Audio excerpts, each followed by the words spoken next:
Hey guys, this is Chetan for Gizmo Times and you're watching a quick unboxing and hands-on with the Narzo 30. Realme's Narzo 30 series now has three smartphones and one of them was already launched, the Narzo 30 Pro. Now, the Narzo 30 is not just the only one. There's also a Narzo 30 5G which we unboxed yesterday. You could go check out the channel for that video.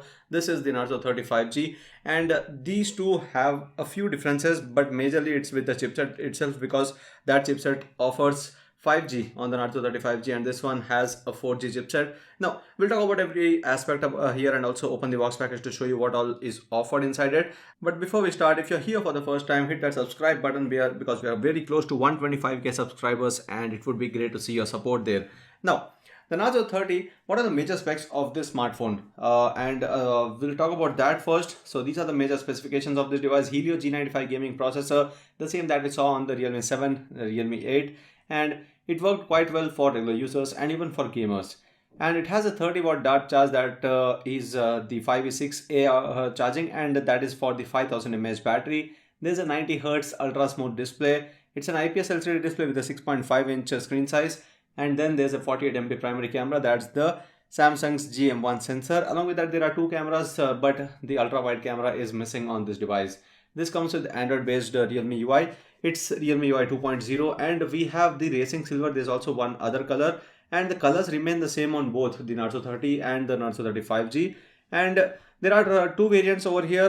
This one that we got for review is the 6GB ROM, 6GB RAM and 128GB ROM one. And there's also a 4+64 option, which is the base variant. And this comes with the LPDDR4X RAM and the UFS 2.1 storage. So these are the major specifications of this device. Now let's quickly unbox and check out what comes in the box package, and then we'll talk about the design and the other aspects of the smartphone and its interface. So now this is the box package, feel the power, and Narzo was more about performance and design, so that we might see a newer kind of design over here. There's a transparent rubber cover inside the box package, and you have the safety guide as well as the quick start guide over here. And apart from that, now what you see is the smartphone itself. We'll keep that aside. We'll show you the smartphone's design later. And here what you have is the dart charger inside the box itself. So a proper 5V6A output charger that is given in the box. You don't have to buy that separately. That's a good thing over here. And this is the charger 5V6A. And this is the Realme's dart charging speed charger. There's a USB Type-C cable which indicates that the phone comes with the USB Type-C connectivity. And apart from that, there's this SIM ejector tool over here inside the box itself. So these are the accessories and this is what you get overall in the box package. Now let's talk about the phone itself. So this is the Narzo 30. Remember we are talking about the 4G variant over here, not the 5G variant. So this would be more about only that particular variant. And this is the Racing Silver.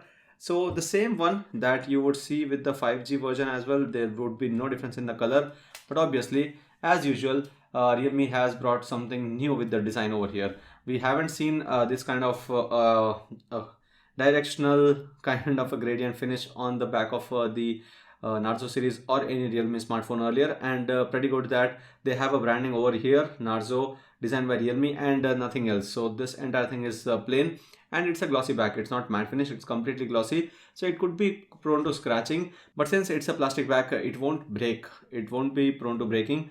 Now these are the cameras on the back of the phone. There's a middle 48 MP camera, there's a 2 megapixel depth camera and a 2 megapixel macro camera as well. The depth camera is basically the black and white camera as well, so there's no wide angle camera, and there's a single LED flash over here. And what they call it is a Matrix AI camera, so that's a branding given over there. Now about the everything else in the physical aspect, you have the power button on the right, which also functions as the fingerprint sensor. So the it's quite an apt placement for the fingerprint sensor. Now on the top you don't have anything, so we don't see a secondary microphone over here. And there's an earpiece grill towards the front, and this is the punch hole camera on the left top.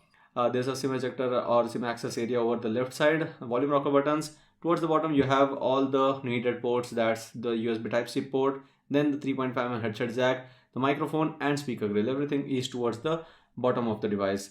Now we'll quickly set up the device, and while we do that, we'll also talk about whether this phone has the dedicated SIM card slot or whether it has the hybrid SIM slot. So we'll also check that over here.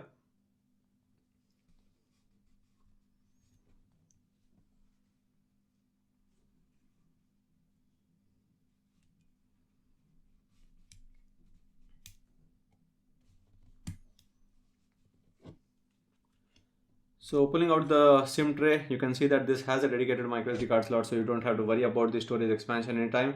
You can have a separate SIM slot, separate micro SD card and two SIM cards together on this device. So that's a good thing. Now welcome to Realme UI. This is the Realme UI 2.0, but let me show you everything of that over here.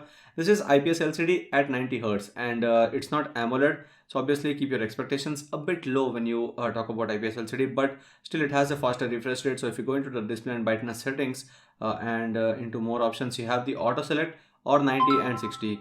So if you go into 90, now the smooth experience would be smoother. Obviously the scrolling and everything in interface also gets much smoother.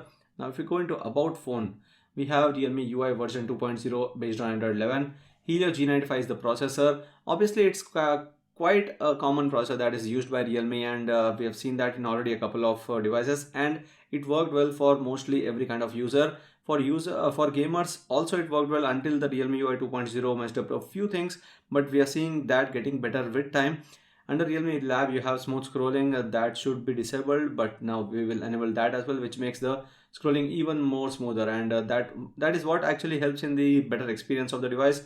Under convenience tool, you have the navigation, gesture and motion features, screen recording options. Screen recording, one of the good things with the Realme UI is that you can record both microphone and system sound together, but you'll have to use an headphone. This is mostly for gamers where it actually helps them. And you also have the video resolution and also the frame rate choosing option here, where you can go up to 30 FPS for the frame rates. So that's a good thing. You have a proper good screen recording option available over here, and Realme is one of the only brands that offers that kind of good screen recording options, especially with the availability of game audio plus your microphone audio together. Now for the apps that are pre-installed, since we have just started using this phone, these are the apps that come pre-installed.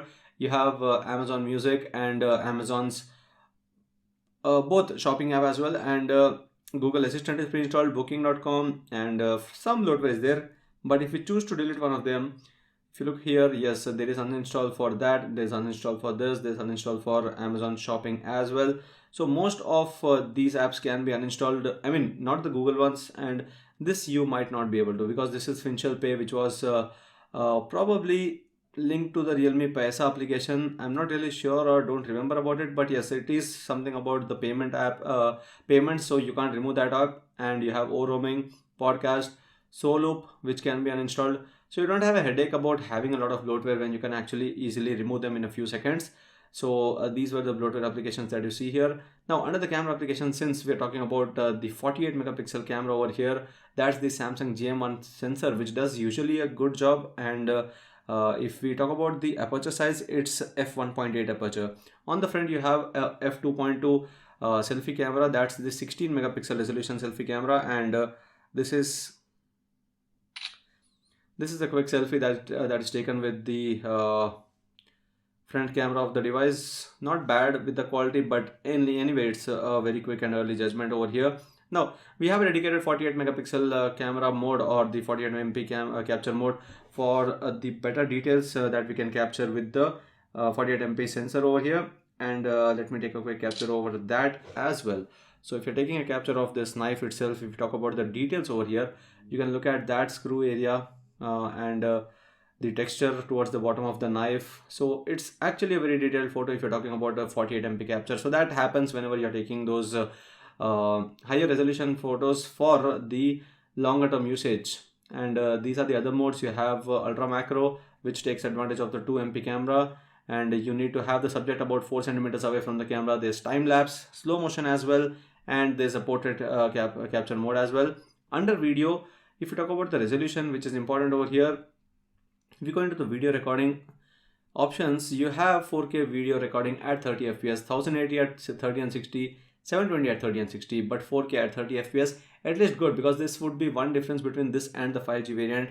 And that's where we have seen the 5G variant to not have the full 4K video recording. There's only 1080p video recording possible with the Realme Narzo 30 5G. So this was a quick overview. We can talk about it more in the review that would come out very soon on our website, that's gizmotimes.com. But so far I would say a very decent choice, just like most of the Narzo choices we have seen earlier as well. The Narzo 30 Pro came in with a 5G chipset, that was the Dimensity 800U, which was a great performer. but here we're talking about a much, cheaper option when compared to that. So obviously you'll have your own limitations and also some compromises over here, but still having a fast charging of 30 watt along with USB type C and a 5000 mAh battery, it's not a bad choice at all. And 5000 mAh battery, still having it under 200 grams, that's 192 grams, it's quite a good one. And the thickness is not that, it's not that a slim phone. It comes with a 9.4 thickness, but still it's quite comfortable because this doesn't have a large 6.67 or that kind of screen size. It's a 6.5-inch screen size. Even though it might not be easy always to use it with a single hand, but still it's a decent enough size to hold it and use it for a longer time without any discomfort. And for the display, yes, there's also 580 nits sunlight mode brightness. If you go under the sunlight, it would pump up the brightness by itself, and that would actually increase the brightness to 580 nits and make it easy for you to read the content without any issue. So that's it, guys. This was all about the Realme Narzo 30 from Realme, and you can check out the description for the exact pricing and also the purchase details if you want to actually buy one. And we would be doing the comparison of this one with the Realme Narzo 30 5G to show you what are the major differences between this and that, in case you're considering buying a 5G phone right now for a longer term usage, and if you're seeing if that phone has any compromises except for the advantage of 5G. So yeah, you can check out the channel for the same video. And that's it, guys. I hope you like this video. If you do, share and subscribe to Gizmo Times for more. Thanks for watching. See you in the next video.